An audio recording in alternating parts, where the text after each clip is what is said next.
Listo, perfecto. Muy buenas noches para todos ustedes. Espero que estén muy bien. Seguimos con nuestro curso de, de Big Data. El día de hoy, dentro de nuestro temario, analizando todo el ecosistema que tiene que ver con Big Data, vamos a profundizar un tema para mí que me parece muy chévere, muy interesante. No estoy diciendo que los temas anteriores no, justamente vamos a profundizar mucho en visualización, en analítica de datos, más que todo cuando lleguemos a Power BI, aunque pues hoy también daremos unos pinitos. También obviamente el tema del procesamiento es importante, pero es chévere justamente este tema de gobernanza y seguridad de datos por los debates o, ¿cómo lo podría decir? La conversación que gira alrededor de ello.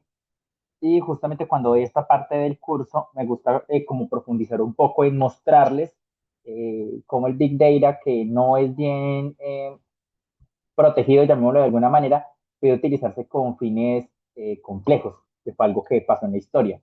Entonces, el tema de hoy va a ser muy interesante y en la parte teórico-práctica, en torno al proyecto, vamos a seguir con Pivot. Ayer dimos una introducción de Pivot, hoy voy a volver a dar como rápidamente, pero la intención es que según la base de datos que ustedes hayan elegido en su proyecto, ya estén relacionadas las tablas. ¿Listo? Es como lo que se espera para poder avanzar.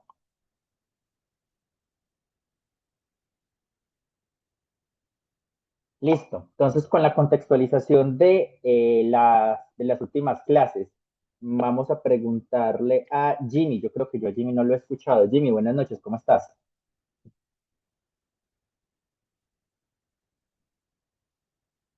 Jimmy, bueno, no tenemos a Jimmy. Tenemos a David. David, buenas noches, ¿cómo estás? Buenas noches, muy bien. Bueno, David, de lo que hemos hablado en la parte teórica, ¿qué recuerdas de lo que hemos conversado de Big Data?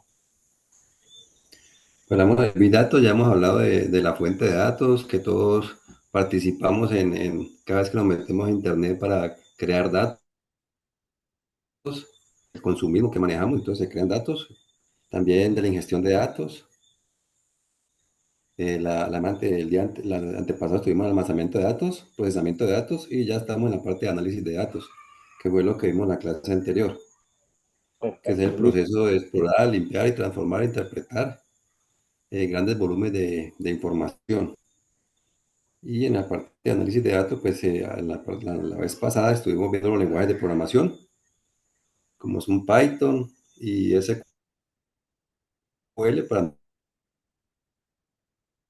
de datos. Se habló algo de las herramientas y seguimos la parte de visualización de datos y terminamos con Pivot. Pivot. Eso es lo que tengo hasta ahora. Pivot. Listo, perfecto. David, muy amable, muchas gracias. Eh, Andrés Ojeda. Andrés, buenas noches, ¿cómo estás? Muy buenas noches, profe. Acabando de conectarme, sí, señor. Bueno. Andrés, de lo que hemos hablado teóricamente en estas 5 clases, ¿qué recuerdas? Lo que recuerdes, algún Bueno, concepto. pues, profe, pues empezaron desde el manejo desde el concepto de Big Data. También he visto de que se ha hecho uso del Power Query para unificar diferentes orígenes de datos, puedes consolidarlo y transformarlo en uno solo. Eh, y he escuchado algunos conceptos como lo ha sido el streaming y pues la verdad, como no he acabado de maciar todos los videos y no he estado en las clases continuamente, pues no puedo hablarle así como concretamente más cositas, profe, pero le Listo. prometo que la próxima le va a hablar más. Dale, listo, perfecto, Andrés, muy amable, muchas gracias. Muy bien. Y para terminar, Víctor, se me dice buenas noches, ¿cómo está? Buenas noches, profe. ¿Ahí me escucha? Excelente, Víctor. Cuénteme, ¿qué Ok. recuerda de lo que hemos visto teóricamente? A ver, que me desconecté de la calle, no pude estar.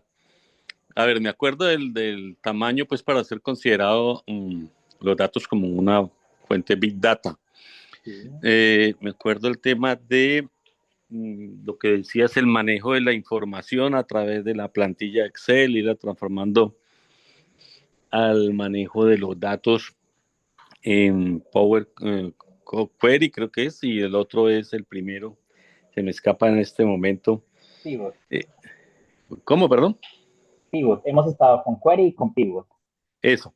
Entonces, es el manejo, ¿no? Cómo se traen los datos desde la plantilla de Excel y se van transformando, o transformando, no, se van seleccionando para sacar la información y tener una información más precisa en cuanto a los porcentajes, lo que más incide, lo que vaya necesitando uno, y que teníamos un enlace, por ejemplo, la información que tú vayas gestionando en el Drive, esa plantilla irla copiando a la que teníamos de base para que todo se fuera actualizando. Así como básicamente, más o menos lo que se me ha quedado. Listo, perfecto, Víctor. Muchas gracias. Ok, Listo, gracias. compañeros. En términos generales, les recuerdo que cada clase vamos a estar alimentando esta parte de la de contextualización. Recordemos que uno de los objetivos es que ustedes queden con los conceptos base de Big Data, más la práctica obviamente que vamos realizando. Efectivamente, Big Data, recuerden, siempre enormes conjuntos de datos grandes, enormes, extremadamente grandes, que nosotros con nuestros recursos no podemos darle manejo y que para eso existen tecnologías que nos permiten poder almacenarlo, procesarlo, analizarlo, visualizarlo, entenderlo. Justo como le dijeron los compañeros, nosotros somos actores fundamentales en la generación de Big Data. Entendimos un poco cuando vimos Internet de las Cosas, Internet of Things, es decir, que todo aquello que nos rodea, cualquier objeto que pueda ser conectado a Internet puede ser utilizado como un sensor o como un interruptor, es decir, o toma datos de nuestro ambiente o uno le puede solicitar que ejecute una acción, como un interruptor. Justamente empezamos a hablar sobre este ecosistema de Big Data, todos estos pasos que significan para poder dar el ciclo del Big Data y empezamos justamente a hablar sobre fuentes de datos, es decir, son cualquiera que empiece a generar datos sin un fin específico, sino simplemente generar, como hablábamos, redes sociales, nosotros mismos cuando utilizamos nuestro teléfono, etcétera. De ahí empezamos a hablar sobre la ingesta de datos, es cuando yo tomo esos datos porque para mí son interesantes, porque los necesito, porque o los voy a almacenar, o los voy a procesar, o los voy a analizar. Entonces, el hecho de tomar esos datos de la fuente es lo que llamamos ingesta de datos. Recordemos que el siguiente paso del flujo, estamos hablando del almacenamiento de datos. Como nosotros guardamos nuestros datos, no es igual a cómo se guardan los datos de Big Data, porque recordemos que son cantidades enormes, estamos hablando de terabytes, petabytes, petabytes, entonces son grandes cantidades de datos, el almacenamiento es diferente y se llama un almacenamiento de datos distribuido, en lo cual tenemos un servidor principal en el cual coge la información y la segmenta en diferentes servidores más pequeños. Cuando veamos la estructura Hadoop lo vamos a entender mucho mejor, pero el concepto de almacenamiento distribuido es que coge esa información y la guarda en diferentes servidores en un proceso horizontal, lineal, en el cual me permite hacer dos procesos de manera simultánea, tanto guardar los datos como consultarlos, sobreescribir datos como leerlos. Y hace que sea escalable, es decir, que a medida que se vayan llenando esos servidores, pues yo puedo implementar más. Pero también hablamos sobre el almacenamiento en la nube, en el cual son estas grandes empresas que cuentan con todas las herramientas y tecnología disponible para brindarnos el servicio de almacenamiento y ya nosotros no compramos un espacio físico, sino que compramos es cuánto almacenamiento voy a utilizar y son ellos los que se encargan de hacer todo el proceso de custodia de la información, protección, mantenimiento, temas de seguridad, etc. Luego estuvimos hablando sobre cómo se procesan esos datos. Les dije que hay dos grandes maneras, llamémoslo así, en el cual se puedan procesar los datos. Uno es por lotes, es decir, puedo procesar la información por partes, no de manera continua, sino voy a coger esta gran cantidad de datos y las voy a procesar. Ese es el que llamamos batching processing. Y el otro es vía streaming, es decir, que a medida que la información se está generando, yo la voy procesando. Todo sucede en tiempo real. Hay ventajas y desventajas entre uno y el otro. La desventaja del batching es que obviamente no tenemos la información en tiempo real, pero no se requiere tantos coste de máquina ni es tan complejo de implementar. Es el que la mayoría de empresas que manejan Big Data lo utilizan. Streaming, sí, las grandes ventajas que tienen es que se puede tomar decisiones, ya que se tiene información en tiempo real, pero es muy costoso de implementar y a la vez muy complejo, por obviamente todos los requerimientos en cuestión de herramientas y máquinas que se requiere para hacer un procesamiento en tiempo real. Entonces, entre ambos vemos una diferencia de latencia, que como les decía a ustedes, llevar esa palabra a nuestro curso significa demora. Entonces, batch processing tiene mayor latencia, es decir, se demora en tener la información, porque obviamente la estamos procesando por bloques, por lotes, pero streaming tiene una muy baja latencia, en el cual la información no se demora tanto en yo poderla obtener, en yo poderla tener. Justamente ayer ya entendimos que tenemos unos datos que están siendo procesados, ahora queremos analizar esos datos. Para Big Data se tienen diferentes herramientas, justamente una de ellas Apache, que es la que vamos a ver más adelante, pero también hablábamos que existen lenguajes de programación que nos permiten también realizar ese tipo de análisis de los datos. Les hacía énfasis de que hay tres tipos de análisis. Tres. Uno es un análisis predictivo, uno es un análisis descriptivo y el otro es un análisis prescriptivo. Una cosa es predictivo y otra cosa es prescriptivo. De pronto, alguno de los que están acá, que estuvieron ayer conmigo, ¿se acuerdan la diferencia o qué significa cada uno? De pronto. ¿Ninguno? Sí, Carlos, adelante, se me hace. el descriptivo pues es el que se relaciona con datos históricos, es decir, que se toma con base en información real que ya sucedió. El predictivo es lo que va a suceder y el prescriptivo es lo que podemos hacer para que se logren los objetivos. Exactamente, muchas gracias, Carlos. Andrés, ¿querías agregar algo más o con lo que Carlos dijo te acoplas? No, creo que el compañero describió las tres formas, sí, las tres formas, por así decirlo. El descriptivo, el predictivo y el prescriptivo, creo que dijo las tres. Excelente, listo, perfecto, Andrés. Muchas gracias y Carlos, muchas gracias. Recuerden que ustedes van participando y yo los voy teniendo en cuenta, los voy anotando. Efectivamente, como dijeron los compañeros, y en lo cual, en su trabajo, en su diario vivir, si usted quiere aprender a manejar datos, si está llegando a esta cultura de los datos, tiene que tener en cuenta, suscríbete. Ah, creo que ese es José Plata. José, cuéntame. Hola, profe, sí, buenas noches, profesor, para todos. Buenas noches, Eh, José. Profe, qué pena que lo haya interrumpido, pero pues es que yo tengo una duda con respecto a esos tres tipos de análisis de datos. Dígame.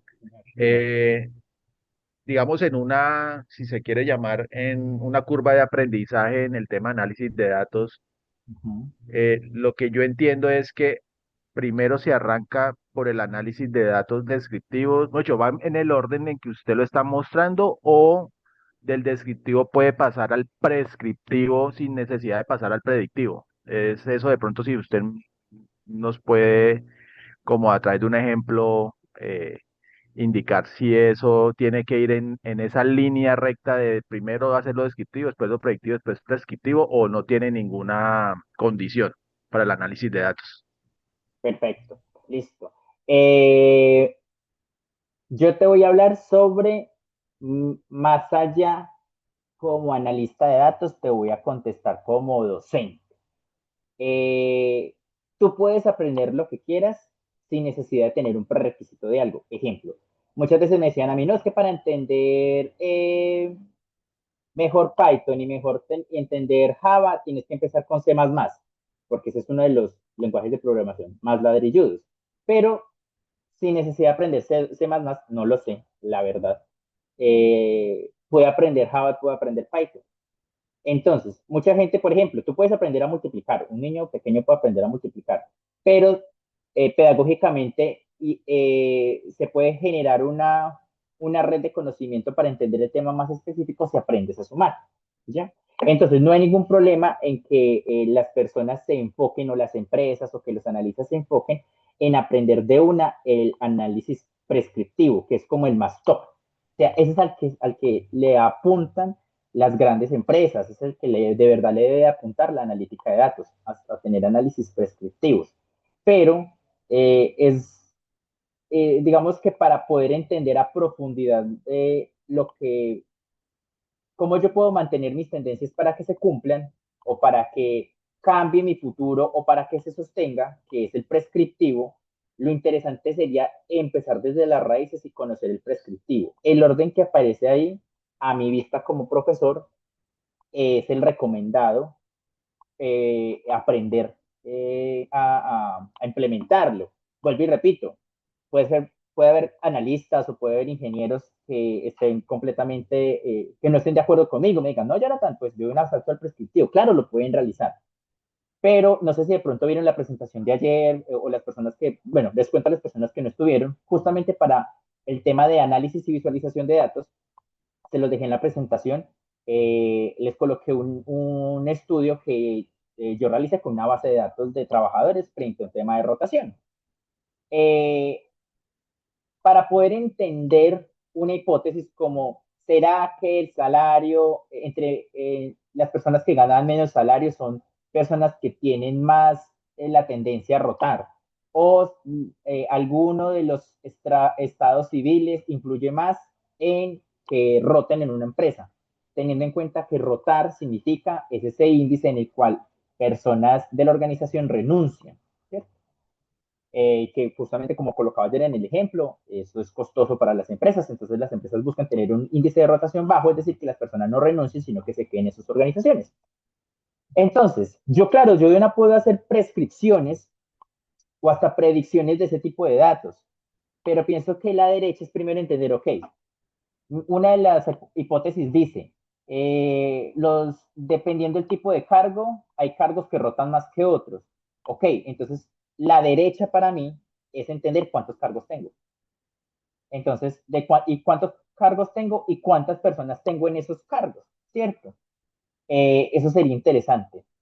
Dos, tengo la hipótesis de las personas con menores salarios rotan más. Entonces, quiero saber las escalas salariales que tiene la empresa, cuántas personas ganan tanto. Existen áreas, porque pasan algunas empresas que pese a tener el mismo cargo, tienen diferentes salarios. Entonces, creo que uno primero tiene que entender cómo está la situación o los datos actualmente antes de pensar o entender cómo mantengo mi tendencia o cómo mejoro mi tendencia para evitar que suceda algo que pude predecir o que se sostenga algo que pude predecir, ¿ya? Entonces, bajo mi recomendación, tal como lo dijo Andrés y como lo dijo Carlos, es primero, yo debo entender a profundidad mis datos.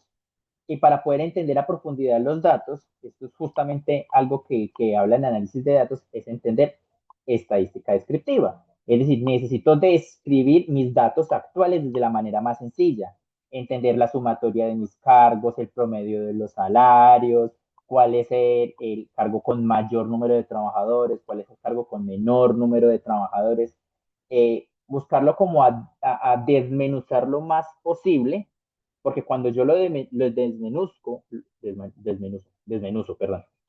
lo más sencillo posible, ya puedo empezar a generar predicciones. Entonces, el análisis predictivo habla sobre eso. Ok, ya entiendo mis datos. Entonces, quiero mirar qué llega, tengo mis datos y quiero llegar a mirar qué puede llegar a suceder si tengo tantos colaboradores, si modifico los salarios, si contrato más casados, si contrato más solteros y mirar cada una de esas variables. Eso es lo que hace el predictivo, predecir. Había un profesor que me regañaba mucho por el término, pero adivinar bajo los datos. Es que adivinar, entre comillas, se suele interpretar como en temas de suerte, pero definitivamente es como, si tengo un comportamiento de los datos, ¿qué puede llegar a pasar en el futuro? ¿Listo? Entonces, eso es un análisis predictivo. Yo a partir de los datos que tengo, si llegase a suceder algo, ¿cómo se va a comportar los datos? ¿Cómo se va a comportar la empresa? ¿Cómo se van a comportar los ventas? Y ese es interesante porque permite mirar cómo a través de situaciones o a través de supuestos nosotros podemos llegar a cumplir metas o mejorar un proceso. muy diferente, que ya es el top del análisis, es el prescriptivo. Entonces, usted entendió que, voy a colocar un ejemplo, la mayor parte de los hombres son los que tienen incapacidades y lo nota que son por caídas, golpes, lesiones, etc. Si la empresa no hace nada, se va a mantener esa tendencia en el que pueda llegar a existir esos accidentes. Entonces, ok, ¿qué es lo que hace la empresa? Voy a tomar decisiones frente a lo que puede llegar a suceder o la predicción que pueden llegar a haber más personas incapacitadas. Entonces es a través del análisis de esos datos en la cual yo digo, listo, para poder cambiar la tendencia, para poder cambiar ese futuro que se ve venir a través de los datos, voy a corregir. Entonces, en temas de partidos no voy a dar permisos, no sé, les pongo el partido en la empresa para que no se vayan, al día siguiente del partido, no sé, cómo buscar estrategias para que esa situación como que no se genere. Entonces, es como el futuro el que quiero tener o cómo yo trabajo para que la tendencia que se marque a futuro se pueda realizar. Eso es un análisis descriptivo. Y respondiendo a tu pregunta, la derecha es irnos desde lo más pequeñito, irnos a lo más grande para poder entender mejor los datos. Pero posiblemente cualquier otro analista me diga, no, es que para mí me parece inútil hacer un análisis descriptivo porque yo ya conozco mi empresa, entonces no lo van a hacer. Entonces, para mi punto de vista como docente, te diría empezar desde lo más pequeño hasta lo más grande. Si tú ya estás acostumbrado a trabajar en un área de analítica en el que conoces tus datos a profundidad, posiblemente ya no tengas que perder tanto tiempo en el descriptivo, sino que te enfoques en el predictivo y luego en el prescriptivo. Esa puede ser como una respuesta. José, no sé si con eso respondo a tu pregunta. Sí, Jonathan, muchísimas gracias. Perfecto. Con mucho gusto, su merced. Listo. Y el primo hermano, el que va de la manito con el análisis, es la visualización. Justamente yo ayer les mencionaba que, para mi punto de vista, los dos convergen, los dos están de la mano y los dos se apoyan. Yo no puedo decir las ventas están cayendo si yo no demuestro con los datos que las ventas están cayendo. La visualización permite pasar de datos a simplemente hacer resúmenes visuales que me permita entender los datos. Justamente hay algunas técnicas de análisis que solamente se realizan a través de ver cómo se comportan esos datos. Y todo eso se hace a través de visualizaciones. También les mostraban un ejemplo en el cual teníamos unos datos a nivel de análisis, como algunas librerías nos permitían a nosotros generar cálculos como unas tablitas de resumen bien chéveres, y luego cómo generábamos los tipos de gráficos, que son los que le dan soporte a ese análisis, y eso es lo que yo presento en gerencia. Yo en gerencia no voy a presentar números, una tabla llena de números, sino que voy a presentar visualizaciones o un tablero de mando integral en el cual me permita a mí tomar decisiones y apoyar mi análisis. No existe un buen análisis si no está apoyado en una visualización, y no es una buena visualización si no apoya el análisis. Es decir, son prima hermanas, eh, cada una de las dos va como apoyada y amarrada a la otra. Listo. Siguiendo nuestra ruta entonces, ya hablamos que existen protagonistas en este mundo llamado Big Data que genera datos. Nosotros hacemos parte de eso. Nosotros somos una fuente de datos. Nosotros necesitamos los datos, los cogemos, realizamos ingesta de los datos. De ahí los almacenamos, como ya hemos visto. Pues si lo hacemos, obviamente un almacenamiento distribuido, pero si lo hacemos físico, lo hacemos en la nube.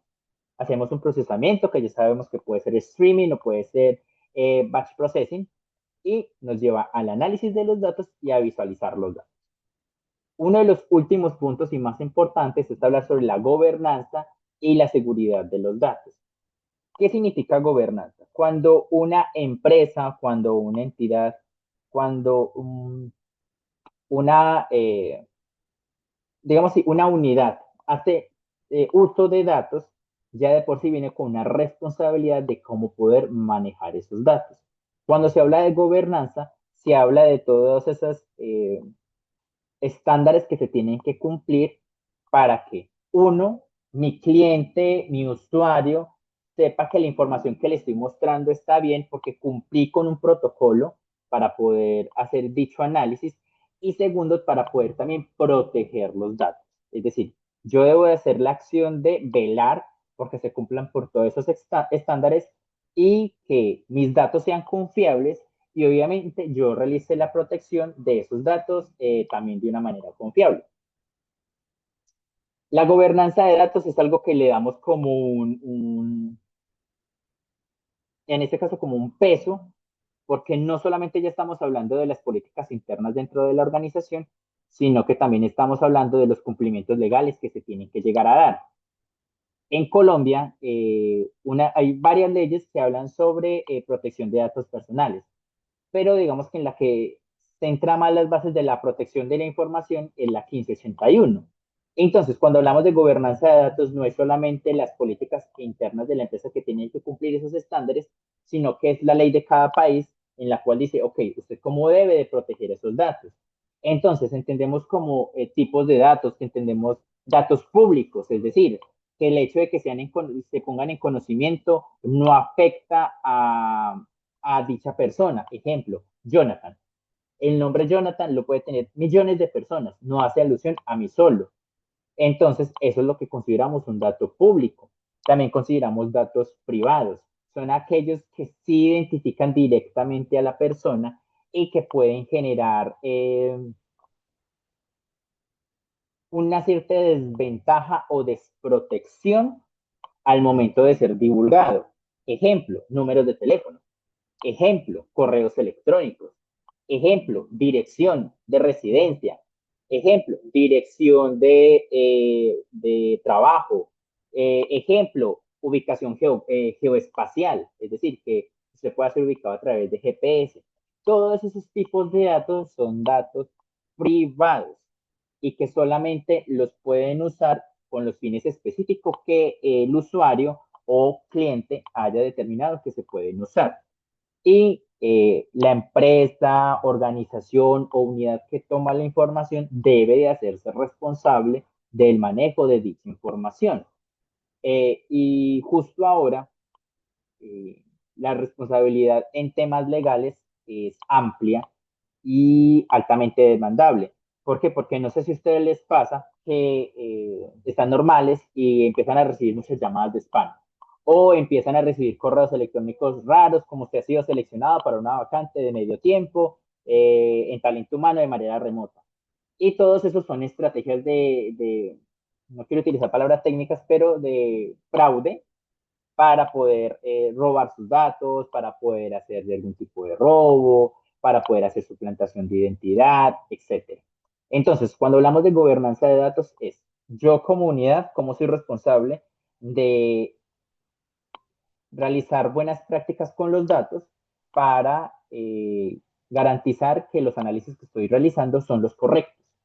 Y segundo, cómo obviamente yo protejo mis datos para que no se, para que o toda esta implicación legal en el cumplimiento de políticas y obviamente en que la organización, o vuelvo y repito, unidad que toma los datos, no se vea penalizado, que tenga que pagar multas, es como yo puedo manejar como esos estándares para el tema del cumplimiento. Eh, Cuando hablamos también de gobernanza de datos ya dentro de las organizaciones, entonces establecemos que hay unos roles establecidos. Y entre ellos, como el que más se resalta, es el rol máster y de ahí los roles según los cargos. Eso justamente lo vamos a ver un poquitico en tema de seguridad de datos, pero son muy diferentes las bases de datos que posiblemente pueda tener una persona en específico que realizan una acción a una muy diferente al que maneja toda la información, o una muy diferente son los que tienen la información. Entonces se hace como una estandarización dependiendo su uso con los datos y cómo se realiza la protección de esos datos. Entonces, obviamente recae una responsabilidad principal a los administradores, a los ingenieros, a aquellos que tienen contacto directamente con salvaguardar la información, a muy diferente a una base de datos que puede llegar a tener un cliente, a que puede llegar a tener un proveedor o a que pueda llegar a tener los mismos compañeros de la organización. Entonces, gobernanza de datos es cómo yo hago para cumplir esos estándares y políticas, tanto internas como externas de la organización. Y seguridad de los datos, cómo lo protejo. ¿Cómo puedo proteger esos datos? Los datos son muy valiosos. Se dice que los datos son el nuevo petróleo. Y sea por tema de cómo yo le puedo sacar provecho a mis datos o cómo de manera inescrupulosa otras personas puedan aprovechar de mis datos y obviamente hacer malas prácticas, llamémoslo de esa manera. Solemos relacionar mucho cuando hablamos de seguridad de los datos con backup. Ay, voy a guardar mis datos, como les colocaba en el ejemplo del procesamiento con batch processing, ay, cada noche o cada jueves se hace la copia de seguridad de la información. Y pensamos que eso se trata de la seguridad de los datos, y no, esto va un poco más allá.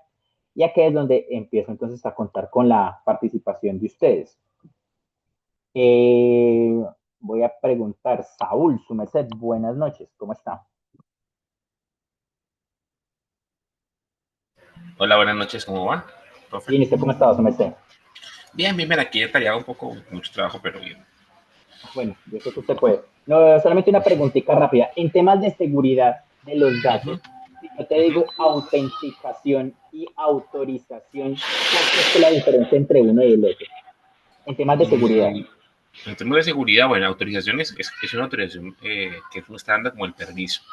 Y autenticación es como para verificar, o sea, bueno, se varias autenticaciones, la biométrica, o con la clave, o con la segunda verificación. Entonces, cuando yo, para poder acceder a alguna información, debo autenticar que soy el usuario que digo que soy, o la persona que digo que soy para poder ver la información.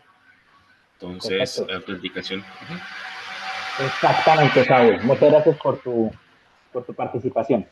Tal cual como lo dijo Saúl, ya cuando hablamos de seguridad, recuerden, no es solo backup. No nos vamos a concentrar de que la seguridad en el Big Data solamente se trata en hacer backup de la información y guardar la información. No, esto tiene muchas aristas y aquí vamos a tocar algunas.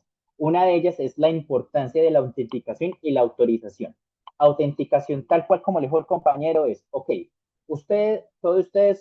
cada uno de ustedes son responsables de una información y solamente ustedes pueden tener acceso a esta información. No sé si de pronto sus organizaciones son como muy tajantes con ello, como hay, es que porque alguien de logística va a tener una base de datos de trabajadores de la empresa, o que solamente los de talento humano conocen los salarios de todos los de la empresa. Esa información no la puede conocer otra área, ¿cierto? Entonces, como es el encargado de esa información en específico, usted tiene que, a través del sistema, corroborar que es usted el que está accediendo a esa información. Entonces, como decía el compañero, con un usuario y una contraseña, tal vez de pronto con una clave, tal vez con autenticación a través del teléfono celular que se tenga un token. Hay diferentes maneras que permite a los sistemas identificar que es usted el que está accediendo a la información. Y lo otro son las autorizaciones, es lo que usted puede o no puede hacer. Entonces, justamente eso lo mencionaba ahorita en el tema de los roles y creo que más adelante también lo voy a mencionar. Es muy diferente. Imaginemos un sistema en una empresa en el que nosotros estamos trabajando en nuestro proyecto. Supongamos que para que todos los que están en el área de talento humano tienen que entrar al módulo de talento humano y colocar el usuario y la contraseña. Los que están en ventas igual, los que están en servicio al cliente igual y los que están en contabilidad. La información que yo tengo en talento humano no la puede consultar otra área. La información de logística, de cuántas cajas están despachando, cuánto tenemos en bodega, es una información que no va a tener servicio al cliente. La información de las quejas de los clientes de servicio al cliente no es una información que va a llegar a tener ventas. Posiblemente les pasan un reporte como, se están quejando tantos clientes para que mejoren cómo realizan el proceso de ventas, pero directamente todos los datos no los tienen, porque no todas las áreas pueden tener acceso a toda la información. Imagínense que de pronto alguien de ventas tenía información de nómina, alguien de logística de pronto tenía información sobre las ventas reales, son temas que se debe garantizar cómo se está guardando o dándole manejo a la información. Y ahí es donde se parte el tema de las autorizaciones. Dentro del rol que tenemos, yo a qué información puedo acceder. Ahora, también cuando hablamos de seguridad de datos, hablamos de cifrado de datos. Le quiero preguntar a Camila. Camila, buenas noches, ¿cómo estás? Buenas noches, muy bien, ¿usted? Bien, gracias. Camila, una preguntita. De pronto, yo sé que de pronto lo has visto en WhatsApp, porque eso sale mucho en WhatsApp. De pronto, si yo te digo cifrado de datos, ¿a qué se te viene en la mente? Cualquier cosa. O si no, profe, no se me ocurre nada, no hay ningún problema.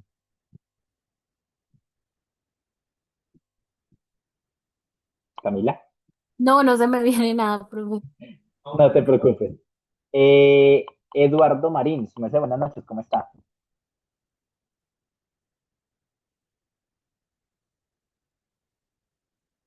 Eduardo. Hola, Jonathan, buenas noches, ¿cómo estás? Bien, ¿y usted cómo ha estado, Eduardo? Bien, bien, gracias a Dios. Y bueno, me Señor. alegra mucho. Eduardo, estamos hablando en temas de seguridad. Tal vez esto es algo que de pronto has visto en WhatsApp. Si yo te digo en temas de seguridad, cifrado de datos, ¿qué se te puede venir en la mente? Pues es como que convertir esos datos de información importante, que lo vemos nosotros de manera como legible, pues en una manera que ya ilegible, ¿no? Para ciertas personas, pues que no pueden, que no están autorizadas para ver esa información.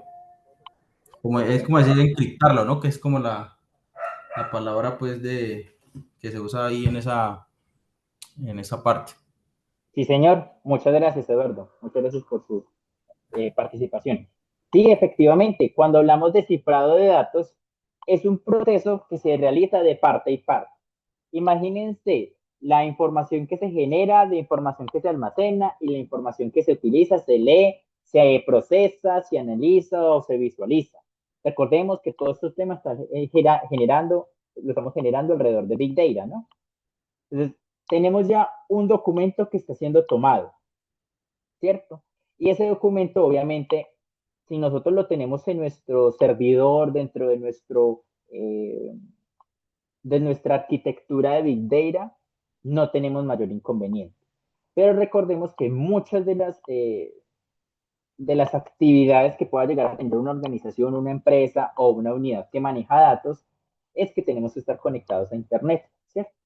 Y en temas de seguridad podemos ser atacados para robarse dicha información. Entonces, en palabras sencillas, cuando hablamos de un cifrado de datos, es yo tengo el dato que voy a procesar, voy a almacenar. Esto más que todo hace alusión a procesos que tengan que ver directamente relacionados con conexiones a Internet, con este tipo de servidores que no están locales, sino que yo tengo que hacer un transporte de datos en el cual yo no voy a mandar, o en el sistema de seguridad de la empresa, no va a coger el documento y enviarlo completo, sino que a través de un algoritmo, a través de un código interno, lo que hace es como descomponer la información para poder hacer el paso. Y del otro lado de la información, lo que se hace es, cuando llega a su sitio de destino, toma ese algoritmo raro, lo vuelve y lo pasa por el mismo algoritmo y ya nos entrega el documento tal cual fue remitido. Y esos procesos de cifrados de datos solemos decir que son sencillos, pero recordemos que son complejos y más cuando tratamos con un procesamiento streaming, que es en tiempo real.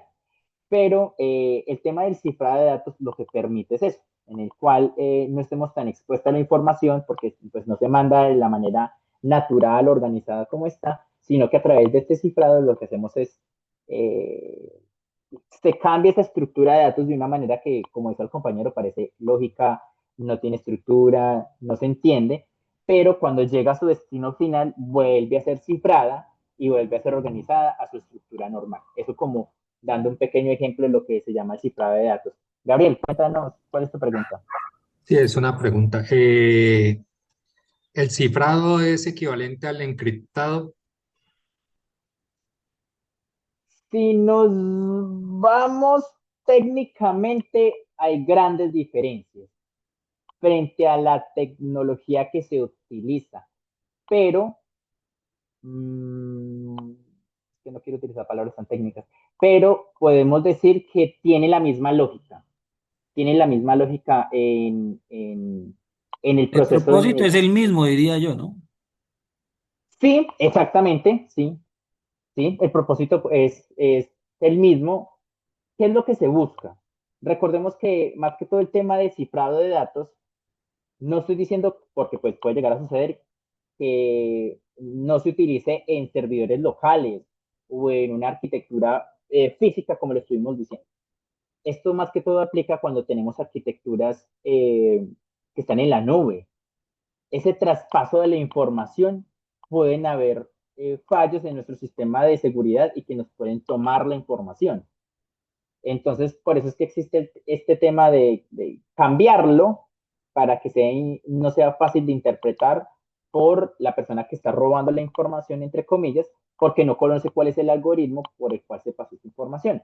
Pero para responder tu pregunta, hay muchos conceptos eh, que no son tan parecidos, pero sí, digamos, el procedimiento como tal o su uso es casi el mismo, sino que el encriptamiento, no sé, ya empieza como a tocar unos temas más profundos, pero digamos que en esencia son lo mismo. Y con Carlos, me sé, ¿cuál es su pregunta?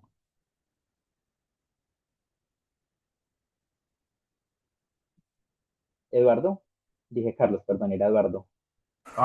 No, es que con respecto a eso del tema del cifrado o de la encriptación, pues que, no sé, estuve viendo algo hace poco, no sé si de pronto han escuchado el tema de la computación cuántica, que era como el tema de preocupación ahora con ese nuevo desarrollo, ¿no? Con esos procesadores cuánticos, pues que pueden prácticamente desencriptar cosas que eran imposibles para una computadora normal y ahora esos procesadores lo van a hacer. Lógicamente, pues una persona normal no va a poder tener eso todavía, o sea, se va a demorar muchos años, pero digamos que ahora es otro proceso pues que viene en otro campo que tienen que buscar la manera de encriptarlo de una manera diferente toda esa información porque pueden en poco tiempo, diría yo, que podrían estar pues sacando información a la luz pues importante, ¿no? Si eso cae en manos oscuras o manos malas.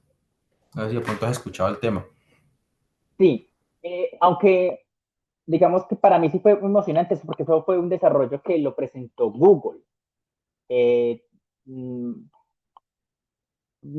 Siéndote bastante honesto, yo sigo a un youtuber que es físico, el de España, Quantum Manía, creo que se llama el canal, y justamente sacó un video diciendo como que, ok, que Google alardeó, eh, porque hasta justamente hablaba hasta que habían desarrollado un estado nuevo de la materia, justamente hablando de esta computadora cuántica, pero que la comunidad científica está esperando que lo muestre, o sea, que lo exponga a la luz para poderlo conocer. Obviamente, como para no poner tan técnico mi intervención, tiene implicaciones muy positivas frente al procesamiento de los datos. Justamente, si no estoy mal, hay como 13 incógnitas de la matemática, 13, 14, no recuerdo bien el número exacto, en el cual no se han podido, son conjeturas básicas que no se han podido demostrar porque con la operación eh, que nos permiten las máquinas actualmente, imagínense, estamos hablando de deep learning, machine learning, que son grandes volúmenes de datos y muy rápidos, con servidores obviamente diseñados para ello, pero ni siquiera con ellos hemos podido dar la respuesta a esos interrogantes de las matemáticas. Y y eso es como un ejemplo como sencillito, pero muchas implicaciones frente al manejo de la información, en el compartir la información, en las barreras que se tienen para poder que la información sea aún más rápida, sea con aún menos latencia, el tema del almacenamiento de los datos que se está volviendo un reto. Justamente creo que me pasé esa parte cuando les hablaba sobre el almacenamiento, pero cuando hablamos de almacenamiento en la nube, uno no estoy catalogando lo que sean los mayores consumidores de agua en el mundo, pero no sé si ustedes escucharon por allá cuando todos empezaron con las inteligencias artificiales, genérame una imagen, utilizar ChatGPT, que decían que los servidores estaban consumiendo mucha agua. Y sí, es porque se sobrecalientan. El igual ejemplo que les había colocado, que ustedes pueden tener de servidores de su empresa y que tienen que tenerlo con aire acondicionado, ellos también, esos grandes servidores en la nube también se calientan y se tienen directamente que enfriar con agua, o sea, directamente con agua. No es que le tiren agua, sino que hay hay un sistema de enfriamiento, pero es directamente con agua para poder mantener a temperatura los servidores y que con este tipo de computación cuántica ya no tendríamos tanto problema con ese tipo de limitaciones. Pero pasa igual que con el Internet y por eso están auge en estos momentos tantas especializaciones en maestrías que tienen alrededor de la seguridad de datos, porque esto es nuevo. A pesar de que contemos con Internet hace bastante tiempo, pero es nuevo, porque cada manera en la cual nosotros encontramos cómo compartir la información más rápida, siempre van a tener huecos en los cuales personas no bien intencionadas van a querer raptar o dañar la información. Entonces, obviamente, a medida que va subiendo la tecnología, se encuentran esos baches o esas brechas fuga de información, pero justamente le aseguro que si se llega a dar estos computadores cuánticos, yo le pongo 20, 15 años a que nosotros ya podamos acceder a ella, que era prácticamente se repetirá la historia suele ser cíclica. Antes los que tenían los grandes computadores eran las grandes compañías y después casi como de 15, 20 años ya en Estados Unidos empezaron a tener computadores portátiles o computadores de escritorio en su casa. Si ese tipo de computación cuántica llega a suceder, 15, 20 años le pongo yo para que personas del natural lo podamos llegar a tener. Y le aseguro que ahí también se vienen grandes retos de fe, cómo yo custodio la información, cómo la puedo manejar, porque es algo que ni siquiera nosotros en este momento tenemos en nuestro entendimiento todas las ventajas y desventajas que pueden llegar a tener. Entonces, sí, eh, digamos que en el tema de la computación cuántica se viene muy interesante. Muchos beneficios, pero también muchos retos Es que le daría un salto enorme a la inteligencia artificial, enorme.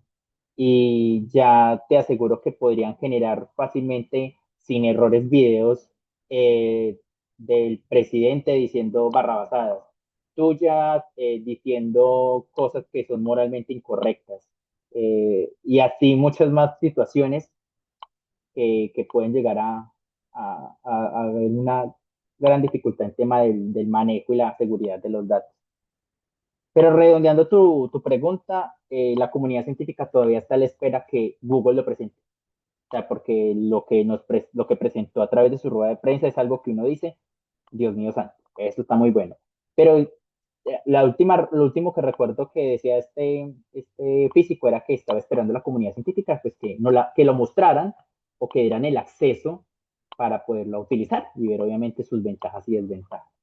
Pero si eso llega a pasar, le pongo 15, 20 años en que ya nosotros tengamos acceso a ella y luego llegará otra tecnología mucho más pro y bueno, etc. Eso con respecto al tema. Y gracias por la pregunta porque pues eso genera debate, eso genera pues que podamos compartir nuestros puntos de vista.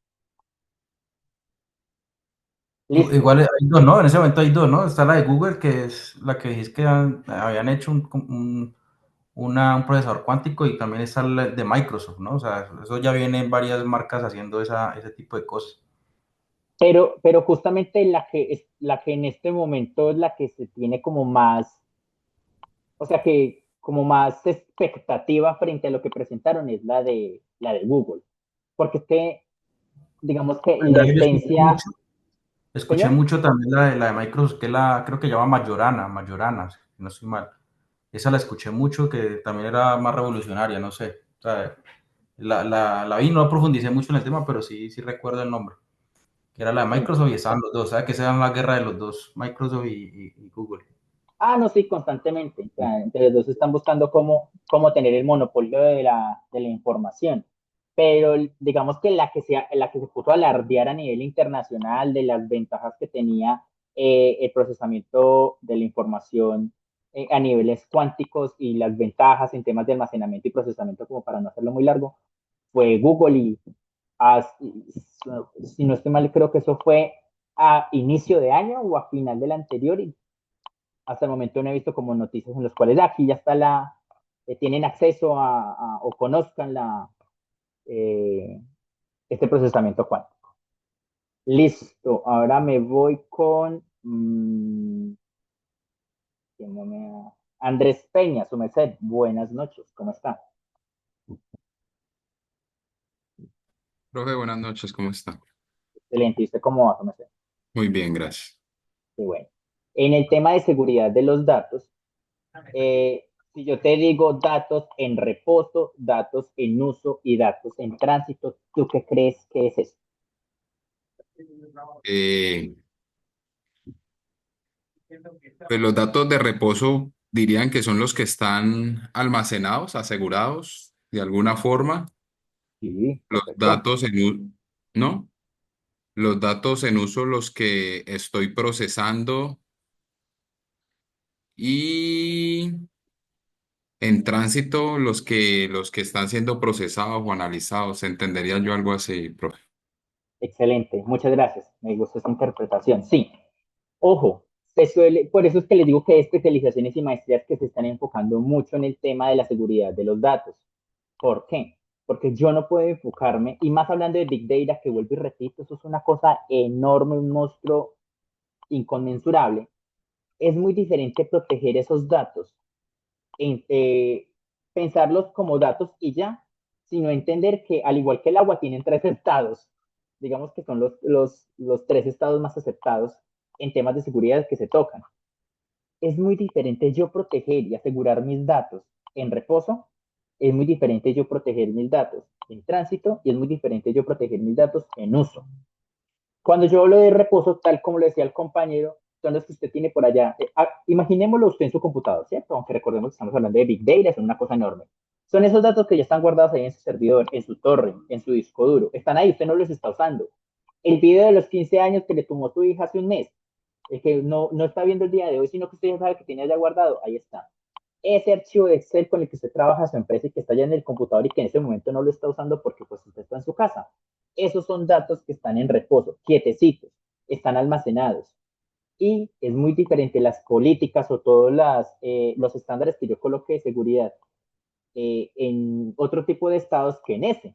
Porque pues entonces yo tengo que mirar los protocolos de backup, de cómo se protege esa información, si están disponibles online o no para que personas o usuarios de la organización puedan acceder a él y utilizarlos y evitar de que personas obviamente externas a la organización lo puedan utilizar. Muy diferente los en uso, es cuando yo tengo ese archivito y lo estoy empezando a utilizar.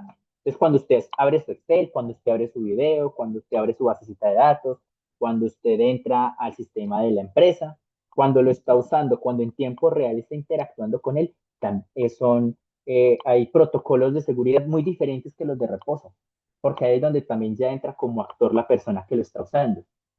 Y muy diferente también los protocolos de seguridad que está en tránsito. ¿En tránsito qué es? Es cuando yo envío información, cuando yo le envío a través de correo electrónico, cuando yo interactúo a través de la nube, cuando yo realizo transacciones en la web.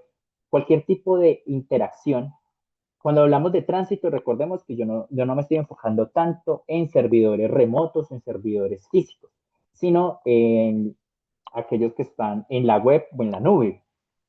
Y obviamente los protocolos de seguridad en tránsito son muy diferentes a los otros dos.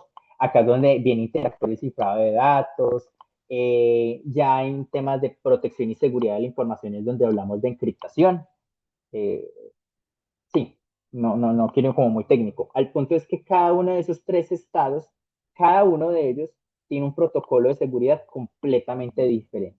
Obviamente hay unos enmarcados globales y generales, pero se tiene que entender que la protección de los datos debe ser específico en cada uno de los estados. Es muy diferente yo proteger mis datos en reposo, en tránsito y en uso. Y por último, el control de acceso. Control de acceso de acuerdo a roles, lo que hablaba yo ahorita en gobernanza de datos. Si yo sé que esta base de datos las va a utilizar los de nómina, Entonces, solamente les voy a dejar el acceso a que puedan ingresar al módulo de nómina. Si yo sé que estas personas son del área de ventas, solamente van a tener acceso a el área de ventas y van a poder consultar del módulo de logística, que es donde están las unidades y todo. Lo van a poder acceder a ese módulo, pero solo en modo consulta, o sea, solo pueden ver la información, no pueden editarla. Y muy diferente el rol de administrador, que ese sí puede acceder a todos los roles, porque es el que obviamente está encargado del mantenimiento y de la seguridad de dicha base de datos. Entonces, esos protocolos aplican asignándole un rol a cada uno dentro del sistema de información para evitar, obviamente, que la información confidencial o privada se difunda. Listo. Para cerrar este tema, aquí sí me gustaría mucho escuchar la participación de ustedes. Vimos un caso muy interesante cuando iniciamos nuestro curso sobre Netflix, cómo Netflix utilizó sus datos, sus grandes cantidades de datos por los millones de usuarios que tiene, y a través de sus técnicas y herramientas de Big Data pudieron entender a su cliente y pudieron mejorar la experiencia de usuario y obviamente ser rentables porque producían series que eran vistas y se volvían tendencia. Pero tenemos la otra cara de la moneda. ¿Cómo es utilizar el Big Data o cómo es utilizar esas brechas que tiene la información en la seguridad de la información y poderla utilizar en cosas que no son éticamente aceptadas? ¿Listo? Entonces, no sé si de pronto alguno de ustedes ha escuchado la polémica que hubo con Cambridge Analytica en el 2018. ¿Alguno de pronto lo recuerda? ¿Escuchó sobre él? Antes de que yo pase a contar, de pronto alguien que haya escuchado o ninguno. Gabriel, si de pronto recuerdas algo que quieres Sí, que comentar. la información se utilizó para campañas políticas. Efectivamente. ¿Pero conoces de pronto un poco del trasfondo? Bueno, lo que creo es que, lo que recuerdo es que dependiendo de las interacciones de las personas, entonces iban determinando cuál era su orientación política y con esos datos se los entregaron a ciertos políticos, creo, para que pudieran, o se lo vendieron, mejor dicho, esa información para que pudieran adelantar sus campañas. Perfecto. Gracias, Gabriel. Sí, va exactamente por ese mismo enfoque. Cambridge Analytica, llamémoslo como una empresa de análisis de datos con fines publicitarios, fue contratada para la campaña de Donald Trump, la primera campaña de Donald Trump, en el 2018. Y pues su finalidad simplemente era eso, o sea, lo que hacen los políticos actualmente. Quiero conocer cuáles son los sentimientos de las personas, esos nichos de personas y para poder generar publicidad política que les llame la atención. Pero ¿qué pasó con Cambridge Analytica y los expertos que trabajaban en esa empresa? Detectaron unas brechas de seguridad en los datos de Facebook y la facilidad de poder entrar a esos datos y poderlos tomar, poderlos recopilar y poderlos procesar. Entonces empezaron a crear un modelo de inteligencia, no de inteligencia artificial, no de machine learning, perdón, que justamente se utiliza para eso se llama el análisis de sentimientos. Uy, casi no me acuerdo de la palabra. El análisis de sentimientos en ciencia de datos significa a través de redes sociales, yo cómo puedo programar un algoritmo para que a través del procesamiento del lenguaje natural, es decir, comentarios en redes sociales, más que todo como en los que se pueden comentar bastante, como en Facebook, Twitter, poder entender si las personas, poder, poder hacerle entender a la máquina que unas semiótica o semántica, no recuerdo bien la palabra, de algunas palabras son positivas, es decir, chévere, bacano, genial, hace alusión a algo positivo, y que palabras como groserías o algunas palabras que sean interpretadas como irónicas eran consideradas como negativas y así poder medir los sentimientos de las personas en redes sociales. Entonces ellos en el 2018 raptaron esos datos, llamémoslo de esa manera, de Facebook, sin el permiso de Facebook, solamente aprovechando eh, esas brechas esas brechas de seguridad que tenía Facebook, y realizaron este algoritmo. Este algoritmo lo que hizo fue coger toda la interacción que podían realizar las personas en su red social Facebook, comentarios, fotos, reacciones que publicaban, cómo reaccionaban, todo, y poder diseñar de acuerdo a sus reacciones, asignarlos a una categoría de emociones. Entonces, como ustedes ven en la pantallita, de acuerdo a este algoritmo, los asignaba en cada una de estas emociones, y dependiendo de esas emociones, les llegaba directamente a cada persona una publicidad que moviera su emoción y que lograra ser Donald Trump merecedor de ese voto. Entonces, justamente una de lo que más se hablaba, la mayor parte de los estadounidenses sienten que la segunda enmienda, que habla acerca de, si no estoy mal, creo que es el portar armas, ellos sienten que es su manera de protegerse frente a todo el tema de inseguridad, de inmigrantes, que en su momento pues estaba sufriendo Estados Unidos. La mayor parte de la población estadounidense estaba en como en el miedo, por decirlo de alguna manera, en la cual fuera como rota esa primera enmienda, en el cual ya las personas no pudieran, se abriera el debate en portar armas y se les prohibiera. Entonces, la mayor parte de esa publicidad, dependiendo de las emociones, les generaba una pauta publicitaria política, y así fue que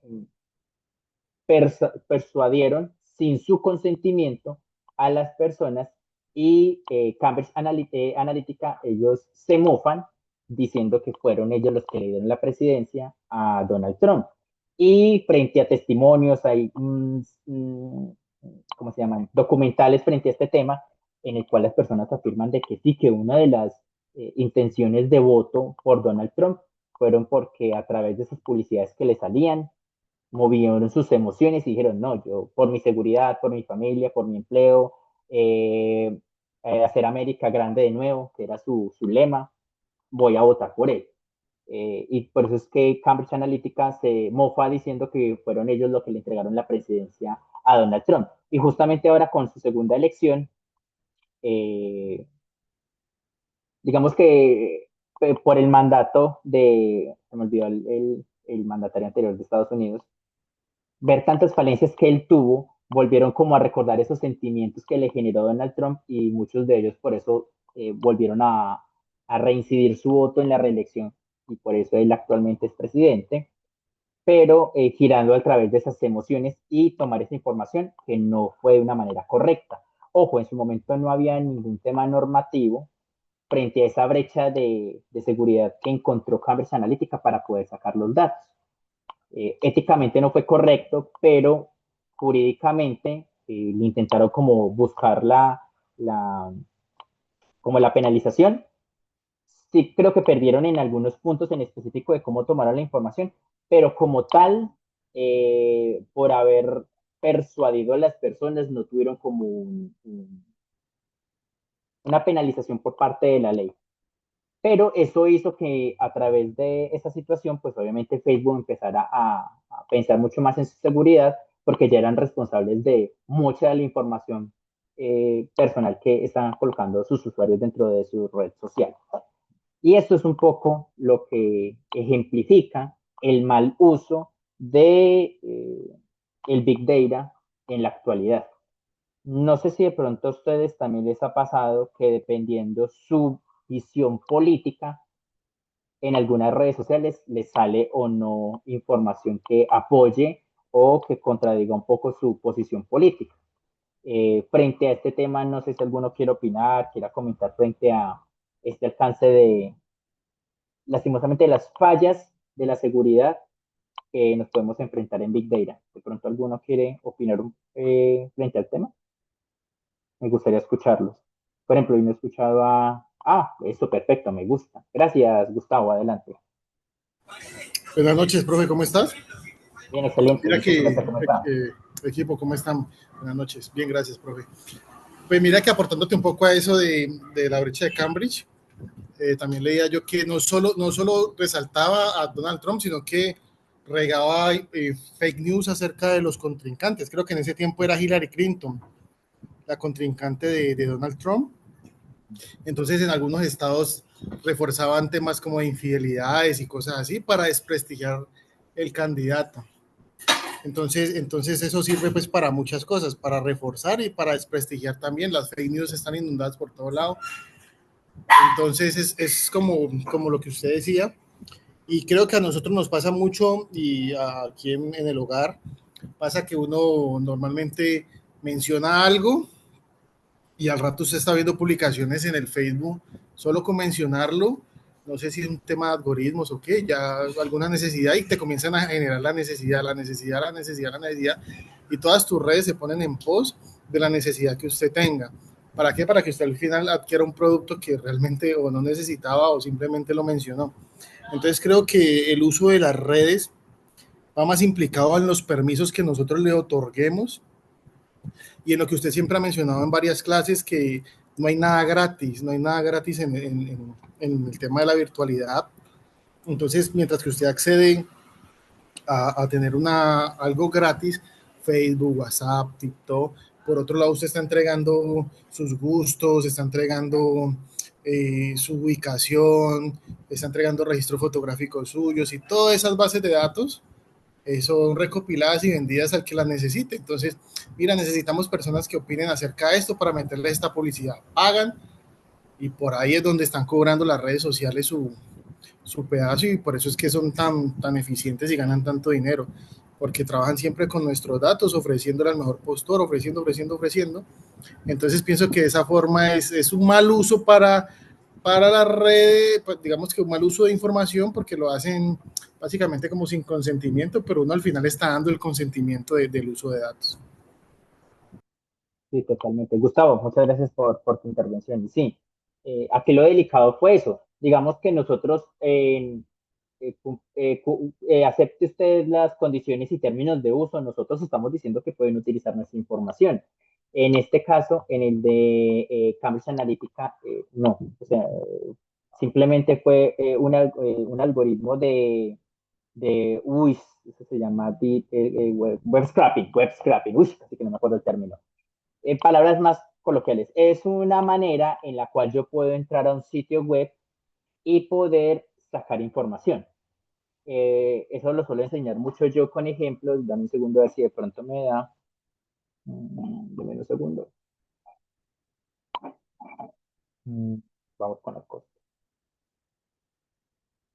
Hay manera de realizar web scraping que es muy sencillo, no tiene ciencia, en la cual uno puede programar un algoritmo, o haga en cuenta como si fuera una macro, en la cual yo voy a entrar a los celulares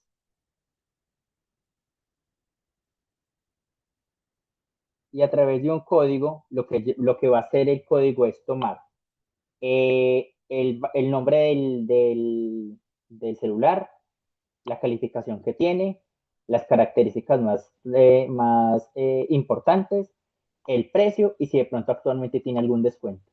Y yo programo el algoritmo para que automáticamente yo no tengo que hacer nada, sino que lo hace el algoritmo, en el que al darle esa orden, empieza en cada uno de estos productos a tomar la información y luego lo bota en un archivo de Excel.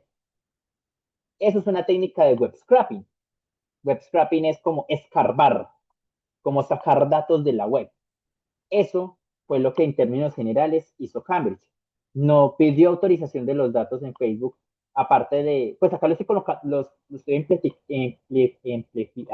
estoy dando el ejemplo más fácil y más sencillo, pero obviamente hacer ese proceso de web scraping encontró esas dificultades frente al tema de la protección de los datos que tenía Facebook y lo que hizo fue sacarlos para poder realizar su modelo de entrenamiento.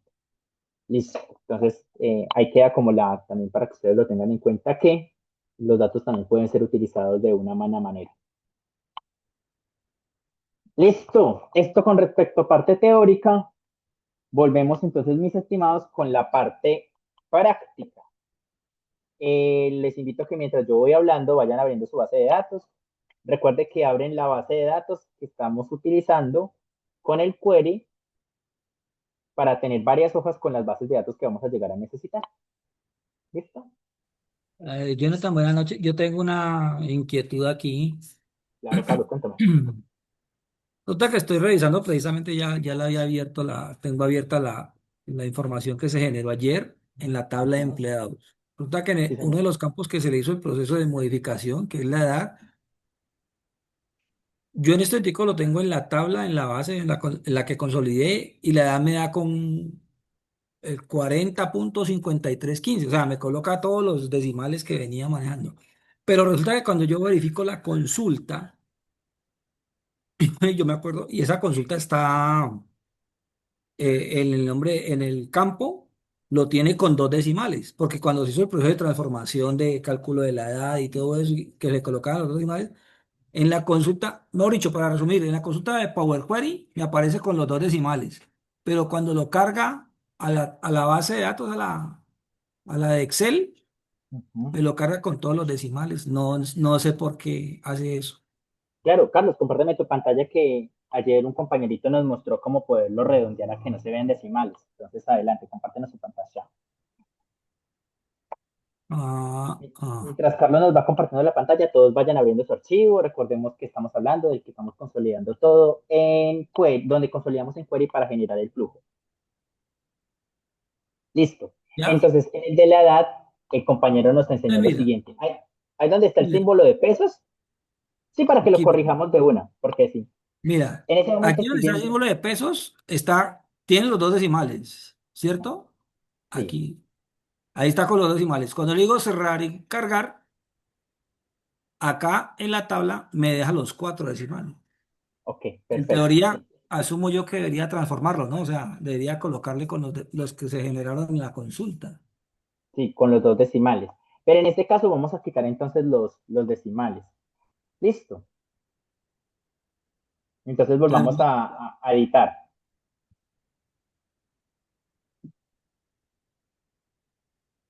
Volvamos ahí donde decía edad y donde está ese. Exacto. Colócalo por favor normal, número entero. Número Entero. entero. Exacto. Ah, no, perdón, no, número entero, no, número decimal, qué pena. Necesitamos es que nos vea los decimales, qué pena contigo. Porque ahí me los está aproximando, es hacia arriba.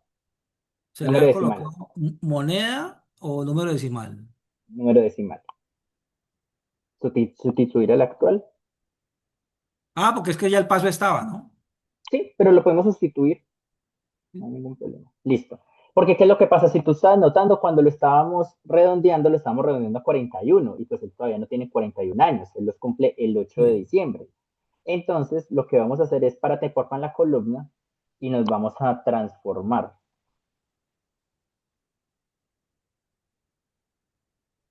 Y al ladito, sigue hacia eso, donde ibas, donde dice redondeo. Exacto. Al ladito, redondeo, pero redondear a la baja. Listo. Y así ya cuando llegue el 8 de diciembre va a aparecer 41 en el primer ítem. Y ya le damos cerrar y guardar y ya te tiene que aparecer allá solamente el 40. Listo.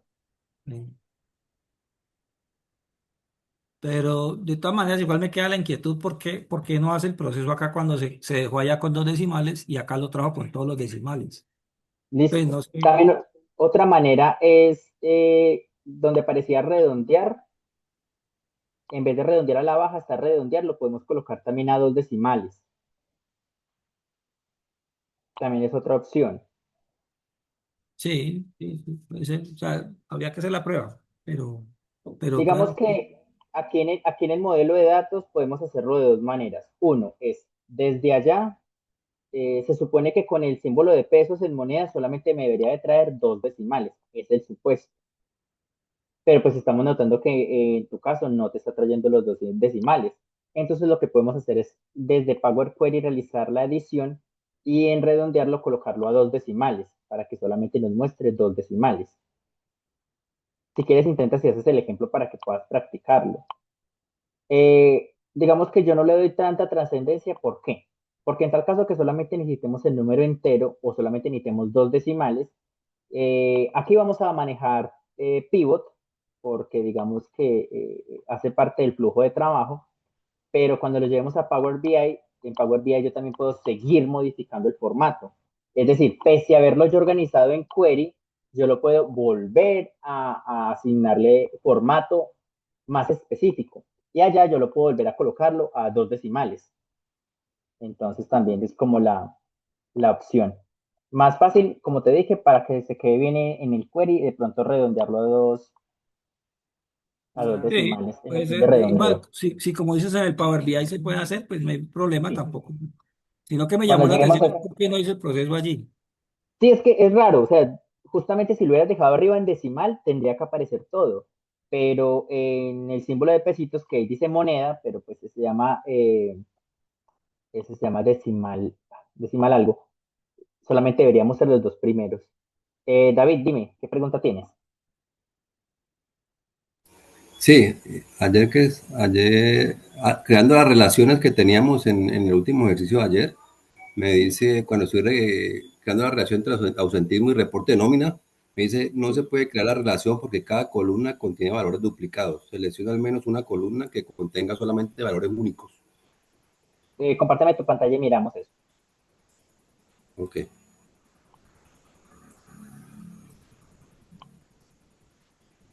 Acá. Entre reporte de nómina de empleados me compartió cédula y nombre completo, pero entre ausentismo y reporte de nómina, que es mi base, no me sale esta relación, me sale este letrero. Ok, en el de reporte de nómina y ausentismos, eh, ¿tú, ¿tú qué base de datos vas a hacer? ¿Vas a manejar? Reporte de nómina. O sea, tú vas a hacer Aquí hay que hacer varios contabilidad. cálculos que todavía no, tengo que, tampoco está el salario, entonces el salario completo está en esta empleada. Y Sí, como es con nómina, también tengo que tener ausentismos para el pago, entonces pues, está relacionando estas dos tablas, el nombre y la cédula. ok. En este caso no se van a relacionar, ¿por qué? Eh, eh, reporte de nómina y ausentismo no se van a relacionar porque ambos tienen, ¿cómo me hago entender? Tienen varios registros y no son registros únicos. Voy a hacerme entender con empleados para luego hacerme entender con ausentismo. Las Okay. relaciones cómo funcionan en bases de datos. Si tú ves en la base de datos de empleados, tenemos 630 empleados y no tenemos empleados duplicados, ¿cierto que no? Sino que solamente tenemos un solo empleado y me están diciendo las características de ese empleado, qué cédula, qué nombre Ya, tiene, qué sexo, etcétera. Ajá. ok. Pero el reporte de nómina que ustedes tienen, yo se los estoy pasando. Por cierto, para todos, el reporte ya está actualizado para que ya puedan descargar el reporte de marzo y simplemente leen actualiza. Recuerden que no tienen que hacer nada más porque ya todo está automatizado. Pues haciendo la cuñita para todos. Entonces, en el reporte de nómina, vamos a colocar un ejemplo. Tú, David, tú apareces ahí, pero tú me vas a aparecer en la nómina en el reporte de nómina de enero, en el de febrero, en el de marzo. Se repite. ¿Listo? Ya. Ajá. En el de ausentismo va a pasar lo mismo. Tú no trabajaste 5 días, tú no trabajaste 30 días, sino 25, 27. Entonces, en el del ausentismo me va a decir a mí por qué faltaste. ¿Me hago entender? Es decir, Sí. si trabajaste acá 25 días, en el de ausentismo me va a decir esos 5 días cuál fue tu ausentismo. Entonces también en el de ausentismo sus cédulas se van a repetir. En este caso lo que tendríamos que hacer nosotros es una tabla auxiliar para poder colocar, por ejemplo, te voy a colocar un ejemplo, el promedio de los, el promedio de los días de acuerdo al tipo de ausentismo que tuvo. Pero cuando tenemos una relación de muchos a muchos, en Power Pivot, bueno, y en bases de datos es muy complejo poderlo unir. Porque te voy a colocar un ejemplo. Tú manejas Excel y Buscar B. Listo. En Buscar B, si tú tienes una base de datos en el que tienes que traer los nombres, lo vas a ir a buscar en una base de datos de empleados, ¿cierto? Pero si Sí, está repetido, solamente te va a buscar el primero. Y de pronto exacto. ese no tenía el nombre correcto. Y si está repetido, no te va a buscar en los demás ítems, sino que te va a buscar el primero que encuentre. Lo mismo para hacer una homologación, lo mismo sucede en bases de datos. No podemos hacer una unión de muchos a muchos porque que de todo lo que se está repitiendo, yo lo voy a unir con lo que se está repitiendo.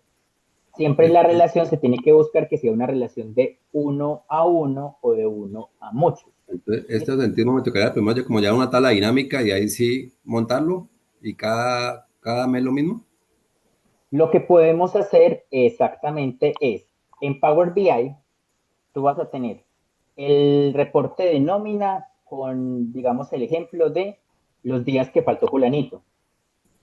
Ujú. Y lo que tú puedes hacer es, en vez de unir reporte de nómina con ausentismo, es unir en la tabla del medio que sea empleados y así tú unes ausentismo con reporte de nómina. No sé si me hice entender. O sea que la del medio no va a ser reporte de nómina, sino empleados. Porque así Ujú. empleados va a encontrar una relación de uno a muchos en ausentismo y una relación de uno a muchos en reporte de nómina. No sé si me hice entender con el ejemplo. Eh, eh, no entendí por qué poniendo la tabla de empleados allí sí me hace la relación uno a muchos. Listo. Vamos a intentarlo hacer. Primero que todo, estoy viendo un error en la relación que hiciste en empleados. Listo. Entonces vamos a hacer una cosa. Ujú. Eliminemos todas las relaciones para que la hagamos bien desde el inicio. Entonces, hagamos una cosa. ¿Cómo Vete, eliminamos? esto aplica para todos porque esto lo iba a explicar yo hoy. ¿Listo? Ah, ok. Para todos. Eso, por ahí ¿Aquí lo donde dice elimino? eliminar. Ujú. Y lo mismo te paras. En este caso, como no te sale ahí, nos vamos al menú. Ah, bueno, está bien. Me salgo y Así se lo hago. eliminan. Sí, sí, también es una manera de eliminar relaciones. ¿Por qué? Porque lo que vamos a buscar es que, recuerda que yo les dije que hay unas llaves que vamos a intentar unir. En este caso, estoy viendo tu pantalla. En este caso, ¿cuál es la única llave que une reporte de nómina con empleados? La cédula, el nombre. Solo la cédula, conectémoslo solamente por una llave. ¿Listo? Solamente va a haber una La, llave que la, vamos a conectar. la hago aquí en el centro, sí. Ahora, vamos a hacer una cosa. Vas a ponerme donde está reporte de nómina, donde está empleados y empleados me lo vas a poner en el centro. ¿Dónde está quién? Vas a reemplazarle los espacios para que visualmente quede más bonito.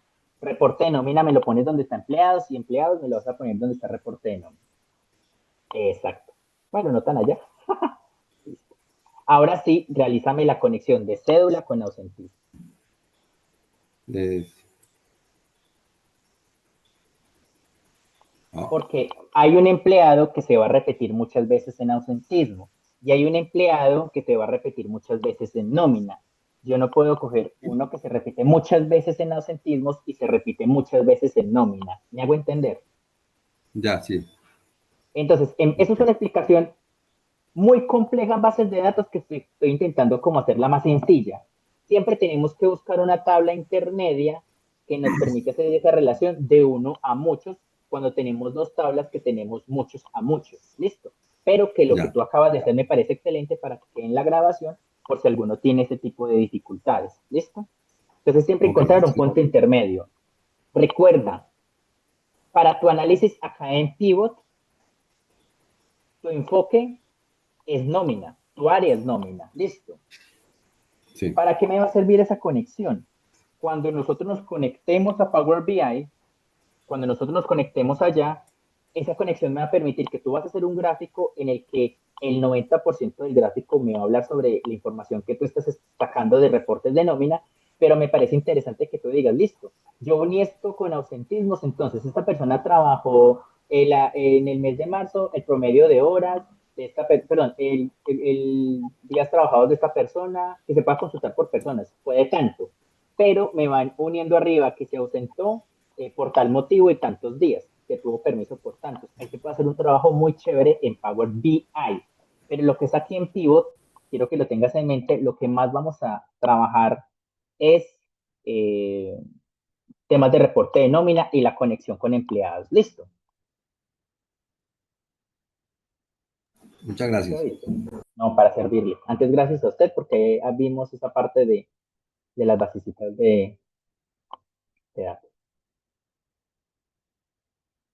Listo.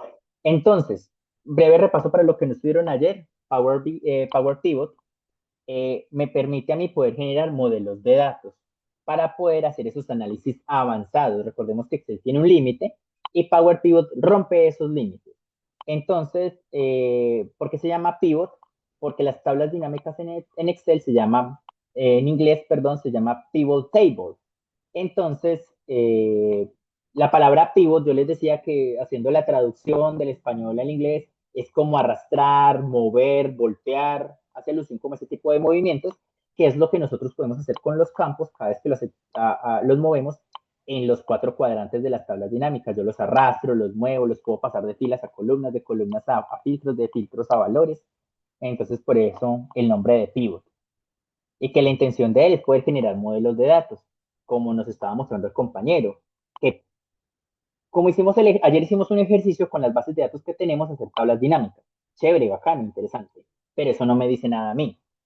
Yo necesito conectarme con otras bases de datos. Yo les decía, tengo personas que están en ventas que en la base de datos de venta no dice cuál es el producto, dice el código del producto. Dice la cédula del vendedor que vendió esa venta, pero ¿cómo se llama el vendedor? ¿Cierto? Entonces, por eso necesitamos conectarnos con otras bases de datos. Eso es un modelo de datos que me permite a mí relacionarme con otras bases de datos para poder sacar información mucho más detallada y mucho más interesante. Esto es lo nuevo. Hoy, mis estimados, vamos a hablar sobre medidas y columnas calculadas. Pero para poder entender qué es una medida y una columna calculada, vamos a entender un poco sobre el lenguaje Dash. Aquí en Pivot yo les doy una introducción, pero vamos a reforzar Dash cuando veamos Power BI. Dash es un acrónimo de Data Analysis Expression, es el lenguaje propio que tiene Power BI, Power Pivot, para poder realizar cálculos u operaciones. Hagan de cuenta las fórmulas de Excel, pero en lenguaje Dash. Profe, entonces son exactamente lo mismo. No, tienen nombres diferentes, se procede de maneras diferentes, pero hagan de cuenta que para Power BI y para Power Pivot, las fórmulas que se establecen en Dash, perdón, que se establecen a través de estas herramientas Power BI y Pivot, se realizan con lenguaje Dash. ¿Listo? Entonces vamos a hacer una suma, se hace de una manera diferente. Acá no se llama buscar B, sino que se llama o lookup values o lo vamos a llamar relate. Tienen diferentes nombres, pero tienen el mismo sentido. ¿Eso qué quiere decir? Que si usted sabe de fórmulas en Excel, sabe cuáles son los requisitos para realizar esas fórmulas y no le va a quedar tan difícil aprender cómo cambia el lenguaje para Dash en este tipo de fórmulas. Dash es muy amplio, bastante amplio. Creo que yo les decía ayer que hay videos de profesores explicando una sola fórmula y se llevan hasta 2 horas. Porque lo que ahora manejan los analistas en temas de qué cálculo les digo a Power BI que me realicen para que me entregue información es muy amplio. Entonces, nosotros vamos a empezar como con esa base para que ustedes puedan entender Dash. Para entender Dash necesitamos entender 2 cosas fundamentales. ¿Qué es una columna calculada y qué es una medida? ¿Listo? Una columna calculada es, yo tengo mi base de datos, pero me hace falta información. Esto va para todos mis compañeros que tienen la base de datos de nómina. Ok, me están pidiendo que el valor de días trabajados, el valor de subsidio de transporte, necesito la información de nómina, de la base de datos de empleados para saber cuánto ganan. Entonces, yo puedo establecer una columna que me calcule y me traiga esa información. yo a través de también de las columnas calculadas puedo hacer el cálculo de que cuánto es un día de salario. Escoger el salario y dividirlo por los 30 días del mes. Recordemos que en nómina, independientemente si el mes tiene 31, 30 o 27 días, 28 días, perdón, siempre se va a pagar 30 días de nómina. Entonces, escoger el salario y dividirlo en 30. Eso me da el valor del día. ¿Cuánto es el salario? Si la persona trabajó 27 días, ¿cuánto se le debe pagar de salario? Listo. Entonces sería coger el salario de la persona, dividirlo por 30 y lo multiplico por el día, la cantidad de días que la persona trabajó. Este tipo de cálculos en columnas lo hace Excel inmediatamente. Ayer yo les decía a los compañeros, ese tipo de cosas también se pueden hacer en Query, pero son bastante complejas. Y no tiene sentido que yo les explique a ustedes el lenguaje de programación M cuando solamente en Power Query podemos hacer pasos apretando botones. Mire que ninguno de ustedes hizo una fórmula en Query. Todo fue, hágale clic a este botón, seleccione esta columna y ya. En cambio, en Dash sí tiene sentido aprendernos el lenguaje porque Power BI vino para quedar. Y obviamente Power Pivot, en tal caso que usted quiere realizar unas tablas bien interesantes, pueda realizar los códigos. Entonces, una columna calculada es una columna que yo puedo crear, que me traiga información, o a través de una columna yo puedo hacer cálculos y para que automáticamente me los haga el sistema. Vuelvo y repito, ya la información está actualizada con el mes de marzo para todos ustedes. Si ustedes la descargan y lo reemplazan en su base de datos, todo lo que ustedes hicieron en Query se tiene que hacer automático, no tiene que salir errores y ya tienen la información actualizada hoy. Y lo que buscamos con Dash a través de Pivot, y vamos a hacerlo en Power BI, es que ustedes no tengan que hacer estos pasos, sino que a medida que se actualice la información, todo se vaya actualizando. Otra cosa son las medidas. Las medidas, yo era de los que tenía ese pensar que no tenían como gran relevancia en Power BI, pero analizándolo desde Power Pivot y viendo la experiencia de muchas personas que utilizan tablas dinámicas, sí es necesario utilizar medidas. ¿Para qué sirven las medidas? Las medidas me resumen información. La suma de los datos, el promedio de los datos, cuénteme los datos, súmeme solamente los datos que sean de tal vendedor. Cuando yo esos cálculos que me resumen la información, me permite, cuando yo genere mis reportes en Power BI o cuando yo genere mis tablas dinámicas en Pivot, que la información sea fácil. ¿Por qué? Porque no sé si ustedes a veces les pasan en tablas dinámicas que cuando bajan un campo a valores, usted necesita que se lo cuenten y ahí aparece que se lo suman. Usted necesita que se lo suma y se lo cuenta. Usted necesita que le haga un conteo único y le realiza un conteo general. Y hay personas que no conocen esas diferencias y empiezan a sacar errores, datos errados. Entonces, en medio lo que me permite es yo asegurarme que estoy sacando los resúmenes de una manera organizada. Entonces, yo estoy dando fe que esa es la manera en la cual se calcula para poder generar mis visualizaciones o para poder generar mi analítica. ¿Listo? Entonces, en lo que vamos a hacer hoy, esta es la diferencia entre una columna calculada y abajo es donde nosotros, en nuestra área de trabajo, es donde vamos a empezar a crear nuestras medidas, cálculos de resumen que me van a permitir a mí generar análisis en mis tablas dinámicas o en mis visualizaciones. Antes de salir el break, porque otra vez me les volví a comer el tiempo, qué pena con ustedes, Power BI y Power Pivot tienen un gran reto con el uso de columnas calculadas y medidas.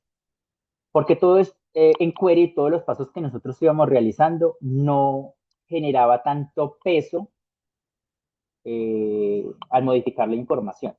Pero cuando yo empiezo a crear columnas calculadas y cuando yo empiezo a crear medidas, sí empieza a tomar memoria por parte de nuestros computadores.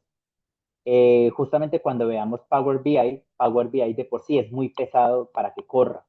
Entonces las personas que tengan una RAM de 4 GB, posiblemente Power BI les va a correr lento. Muy diferente a las personas que de pronto tengan 6, 8 de RAM, que les empieza a correr de una manera satisfactoria. Si de por sí el programa es pesado, empezar a generar columnas calculadas o medidas perdón, columnas calculadas, no medidas. Columnas calculadas hace que se vuelva pesada la información. ¿Por qué? Porque siempre va a estar el dato ahí presente. Siempre va a estar el dato ahí presente del cálculo que se realiza. Y eso hace que se tome memoria. Entonces, una apreciación que realizo cuando hagamos columnas calculadas es cree las columnas calculadas que usted considere que sean pertinentes para hacer, porque estas generan un peso y obviamente nos quita memoria de RAM más que todo. Listo. Ahora, para seguir entonces con verificar que nuestras relaciones hayan quedado de manera correcta, vamos a salir a nuestro break. Ofrezco excusas porque no estuve pendiente a que saliéramos a las 7. Entonces vamos a salir a nuestro break. Son las 8:09. Voy a detener la grabación